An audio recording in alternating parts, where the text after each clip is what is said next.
राधे राधे, जय श्री कृष्णा, जय माता की। तो हम आपके लिए लाए हैं एक और नई कहानी। तो चलिए शुरू करते हैं। देवी का न्याय।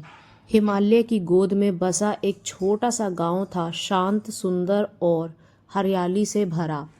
उस गांव के बीचों बीच एक प्राचीन मंदिर था, जहां माँ दुर्गा की भव्य प्रतिमा स्थापित थी।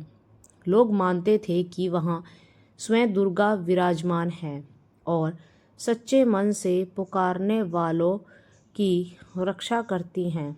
गांव और अन्याय। गांव में एक धनी जमींदार रहता था, भानु प्रताप। वह अत्यंत लालची और निर्दयी था। किसानों से जबरदस्ती अधिक कर वसूलता, उनके खेत हड़प लेता और विरोध करने वालों को धमकाता।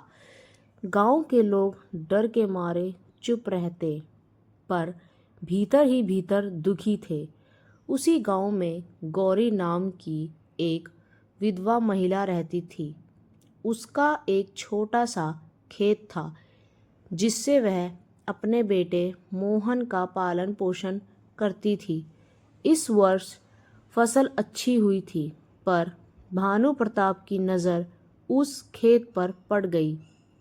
एक दिन वह अपने आदमियों के साथ आया और बोला, यह ज़मीन अब मेरी है। तुम्हारे पति ने मुझसे कर्ज लिया था। गौरी ने रोते हुए कहा, पर मालिक, हमने तो सारा कर्ज चुका दिया था। भानु प्रताप ने हंसते हुए कागज दिखाया, जिस पर झूठी मोहर लगी थी। गांव वाले जानते थे कि वह धोखा है, पर कोई आगे न आया। देवी के दरबार में पुकार। हताश होकर गौरी मंदिर पहुंची। उसने आंसुओं से भरी आंखों से माँ दुर्गा की मूर्ति के सामने हाथ जोड़ दिए। माँ, अगर आप सच में यहाँ हैं तो न्याय कीजिए। मेरे बच्चे का भविष्य आपके हाथ में है। उस रात गांव में भयंकर तूफान आया। बिजली कड़की, बादल गरजे, मंदिर के दीपक अपने आप प्रज्वलित हो उठे। न्याय का दिन। अगली सुबह भानु प्रताप अपने नए कब्जे वाले खेत को देखने गया। अचानक उसका पैर फिसला और वह उसी खेत की मेड़ में गिर पड़ा। उसे चोट लगी और वह उठ न सका। उसी समय गांव के मुखिया और कुछ लोग वहां पहुंचे। उनके हाथ में पुराने दस्तावेज थे, जो मंदिर के तहखाने से मिले थे।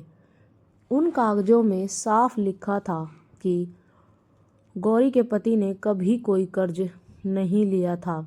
सब हैरान थे कि ये दस्तावेज अचानक कैसे मिले। मंदिर के पुजारी ने बताया कि रात के तूफान में मंदिर का एक पुराना संदूक खुल गया, जिसमें ये असली कागज सुरक्षित थे। गांव वालों को लगा यह माँ का संकेत है। तो उसके बाद कुछ ऐसा हुआ।